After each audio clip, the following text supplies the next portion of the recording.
Great Wall of China, one of the largest building construction projects ever undertaken. The Great Wall actually consists of numerous walls, many of them parallel to each other, built over some 2 millennia across northern China and southern Mongolia. The most extensive and best preserved version of the wall dates from the Ming Dynasty, 1368 to 1644, and runs for some 5,500 miles, 8,850 kilometers, east to west, from Mount Hu near Dandong, southeastern Lining Province, to Jiayu Pass west of Jiuquan, northwestern Gansu Province. This wall often traces the crestlines of hills and mountains as it snakes across the Chinese countryside, and about 1/4 of its length consists solely of natural barriers such as rivers and mountain ridges. Nearly all of the rest, about 70% of the total length, is actual constructed wall, with the small remaining stretches constituting ditches or moats. Although lengthy sections of the wall are now in ruins or have disappeared completely, it is still one of the more remarkable structures on Earth. The Great Wall was designated a UNESCO World Heritage Site in 1987. Shanhai Aiguan. Large parts of the fortification system date from the 7th through the 4th century BCE. In the 3rd century BCE, Shuangdi, Qin Shuang, the first emperor of a united China, under the Qin dynasty, connected a number of existing defensive walls into a single system. Traditionally, the eastern terminus of the wall was considered to be Shanhai Pass, Shanhai Aiguan, in eastern Hebei province along the coast of the Bohai, Gulf of Chile, and the wall's length, without its branches, and other secondary sections, was thought to extend for some 4,160 miles, 6,700 kilometers. However, government-sponsored investigations that began in the 1990s revealed sections of wall in Lining, and aerial and satellite surveillance eventually proved that this wall stretched continuously through much of the province. The greater total length of the Ming Wall was announced in 2009. History of construction. The Great Wall developed from the disparate border fortifications and castles of individual Chinese kingdoms. For several centuries these kingdoms probably were as concerned with protection from their near neighbors as they were with the threat of barbarian invasions or raids. Early building. About the 7th century BCE, the state of Chu started to construct a permanent defensive system known as the Square Wall. This fortification was situated in the northern part of the kingdom's capital province. From the 6th to the 4th century other states followed Chu's example. In the southern part of the Qi state an extensive perimeter wall was gradually created using existing river dikes, newly constructed bulwarks, and areas of impassable mountain terrain. The Qi wall was made mainly of earth and stone and terminated at the shores of the Yellow Sea. In the Zhongshan state a wall system was built to thwart invasion from the states of Zhao and Qin in the southwest. There were 2 defensive lines in the Y state, the Hexi, west of the Yellow River, and Henan, south of the river, walls. The Hexi Wall was a fortification against the Qin state and western nomads. Built during the reign of King Hu 370 to 335 BCE, it was expanded from the dikes on the Luo River on the western border. It started in the south near Xiangyuan Cave, east of Mount Hua, and ended at Guiyang in what is now the Inner Mongolia Autonomous Region. Henan Wall, built to protect Daliang, the capital, now Kaifeng, was repaired and extended in King Hu's later years. The Zheng state also built a wall system, which was rebuilt by the Han state after it conquered Zheng. The state of Zhao completed a southern wall and a northern wall. The southern wall was built mainly as a defense against the Y state. After administrative reorganization was carried out by Shangyang, died 338 BCE, the Qin state grew politically and militarily to become the strongest among the 7 states, but it was frequently raided by the Dongwu and Lufan, 2 nomadic peoples from the north. Therefore, the Qin erected a wall that started from Linxiao, went north along the Lupan Mountains, and ended at the Huanghe, Yellow River.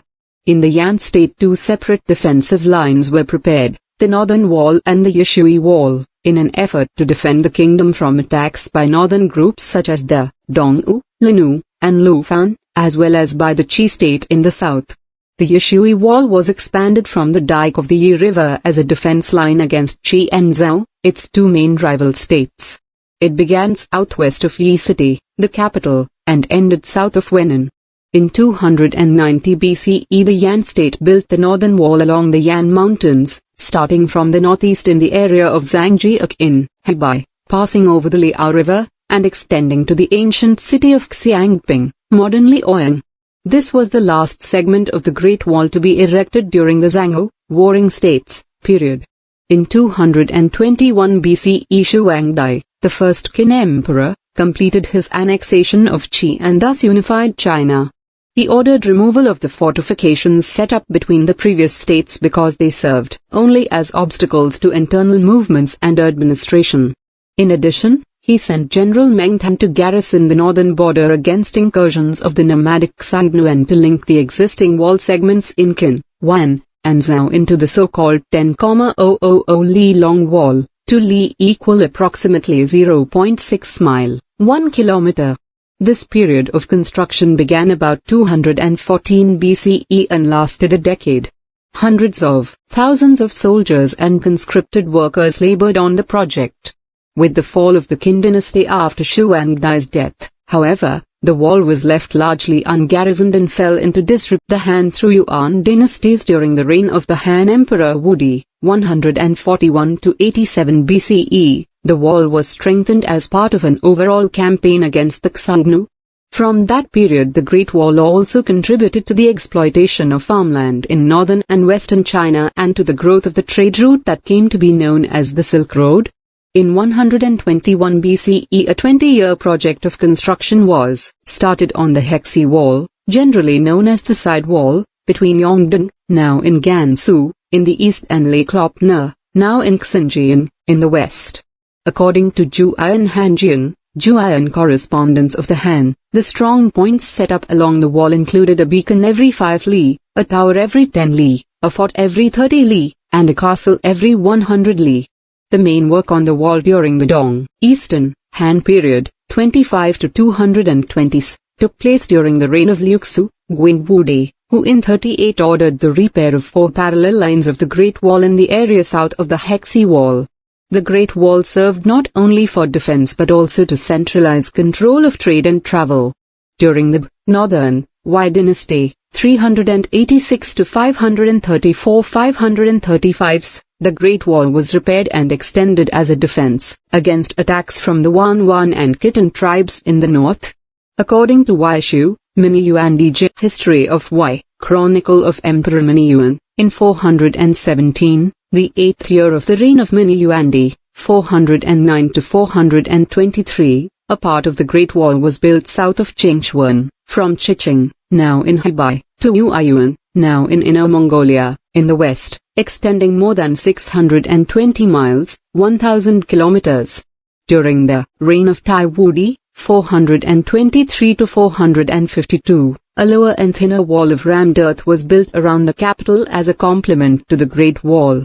Starting from Guingling in the east, it extended to the eastern side of the Huanghe, forming a circle around Datong. In 549, after the Dongwai kingdom moved its capital east to Yi, it also built a segment of the Great Wall in the area of contemporary Shaanxi province. In order to strengthen its northern frontier and prevent invasion from the west by the Bzu, the Bchi kingdom, 550 to 577, launched several big construction projects that were nearly as extensive in scope as the building projects of the Qin dynasty.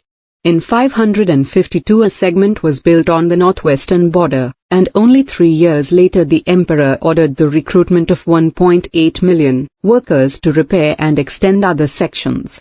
The construction took place between the south entrance of Juayong Pass, near modern Beijing, and Datong, in Shaanxi. In 556 a new fortification was set up in the east and extended to the Yellow Sea.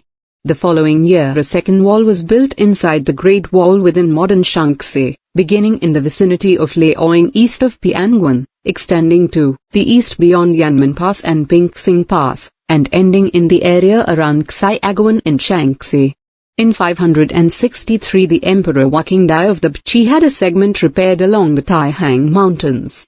That is the part of the Great Wall found today in the area around Longguan, Wenqing, and Fuping, in Shaanxi and Hebei. In 565 the inner wall built in 557 was repaired, and a new wall was added that started in the vicinity of Xiaoguan, extended to the Juiang Pass in the east, and then joined to the outer wall. The segments repaired and added during the Qi period totaled some 900 miles, 1,500 kilometers, and towns and barracks were established at periodic intervals to garrison the new sections. In 579, in order to prevent invasions of the Bzu kingdom by the Tuju, a group of Eastern Turks, and the Khitan, the Emperor Jing started a massive rebuilding program on areas of the wall located in the former Qi kingdom, starting at Yanmen in the west and ending at Jishi in the east. During the Sui dynasty, 581 to 618, the Great Wall was repaired and improved 7 times in an effort to defend the country against attacks from the Tuju. After the Tang dynasty, 618 to 907, replaced the Sui, the country grew much stronger militarily, defeating the Tuju in the north and expanding beyond the original frontier. Thus, the Great Wall gradually lost its significance as a fortification, and there was no need for repairs or additions. During the Song dynasty, 960 to 1279, however, the Liao and Jin peoples in the north were a constant threat. The Song rulers were forced to withdraw to the south of the lines of the Great Wall built by the Qin, Han, and northern dynasties.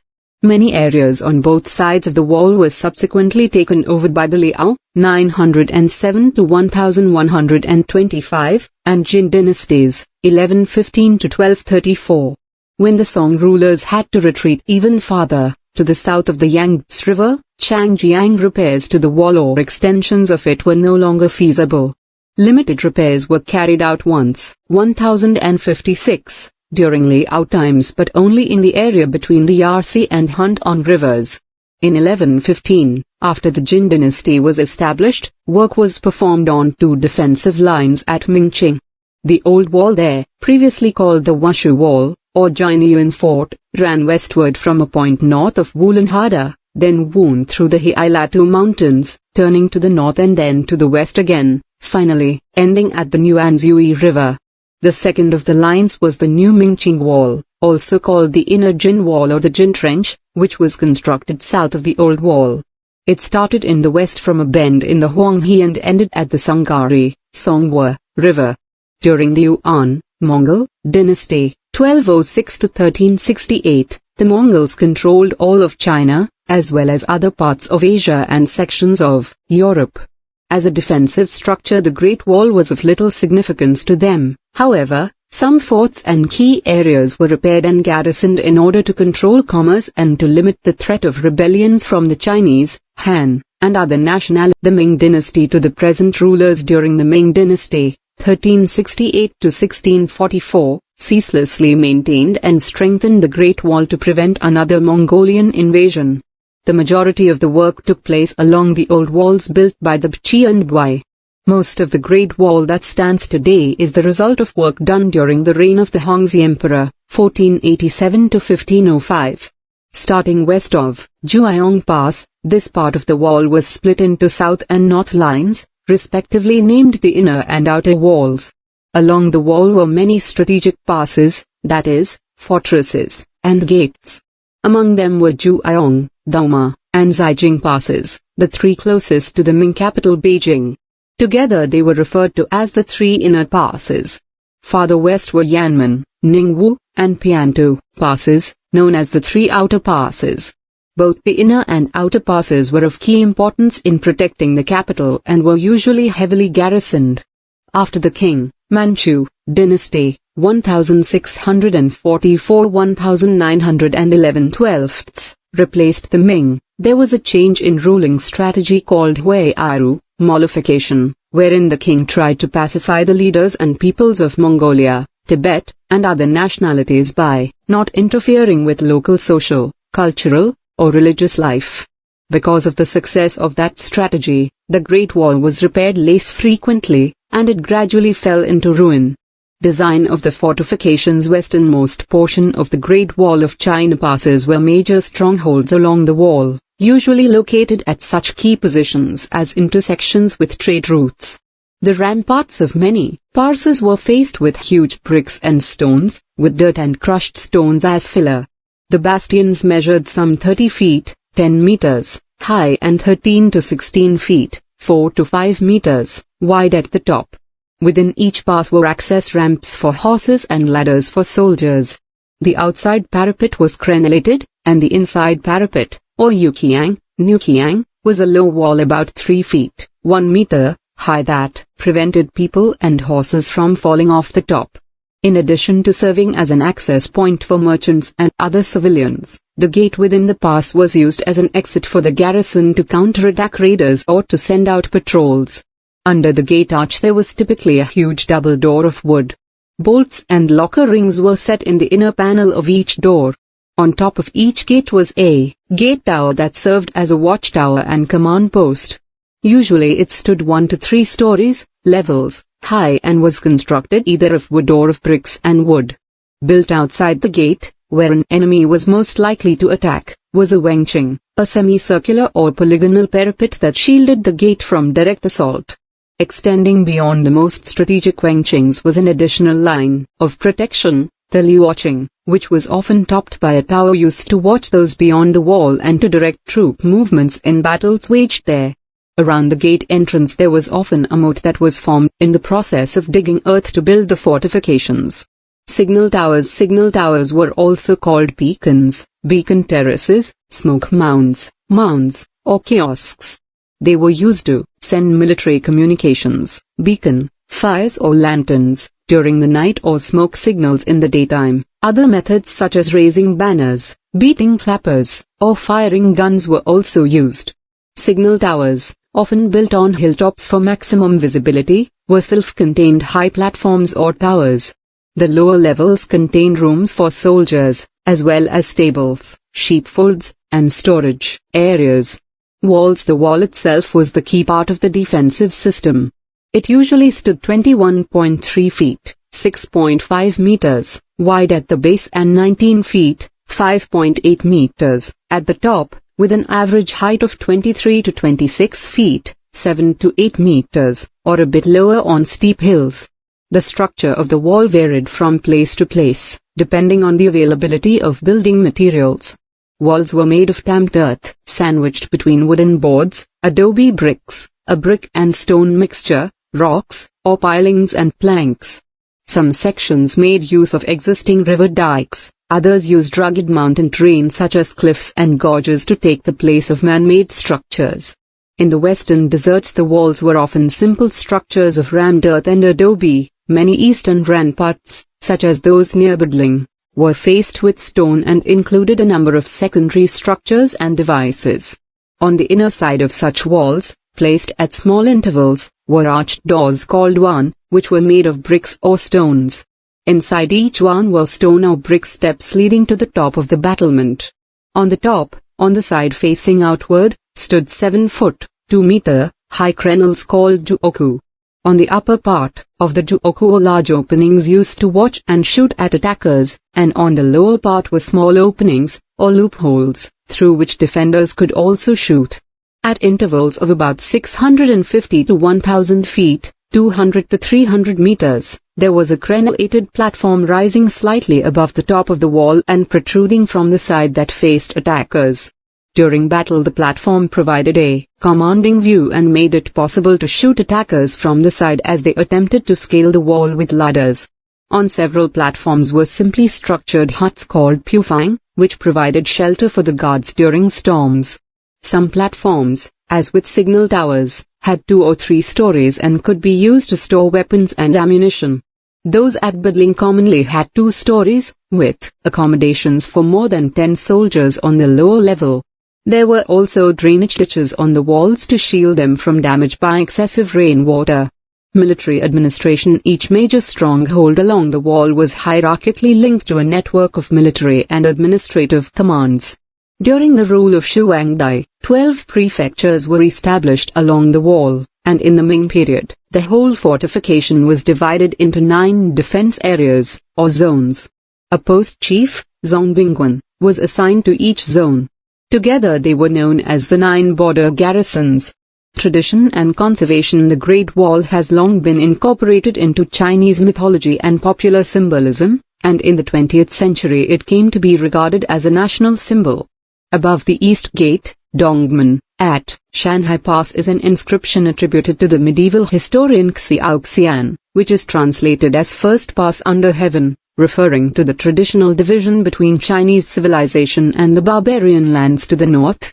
Despite the wall's cultural significance, roadways have been cut through it at several points, and vast sections have suffered centuries of neglect. In the 1970s, a segment near Simitai, 68 miles, 110 kilometers, northeast of Beijing, was dismantled for building materials, but it was subsequently rebuilt. Other areas have also been restored, including just northwest of Yeshui Pass at the western limit of the wall, at Huangye Pass, some 105 miles, 170 kilometers, north of Tianjin, and at Mushinu, about 55 miles, 90 kilometers, northeast of Beijing. The best-known section, at Budling, 43 miles, 70 kilometers, northwest of Beijing, was rebuilt in the late 1950s. It now attracts thousands of national and foreign tourists every day. Portions of the wall around Shanhai Pass and at Mount Hu, the eastern terminus, also had been rebuilt by 2000.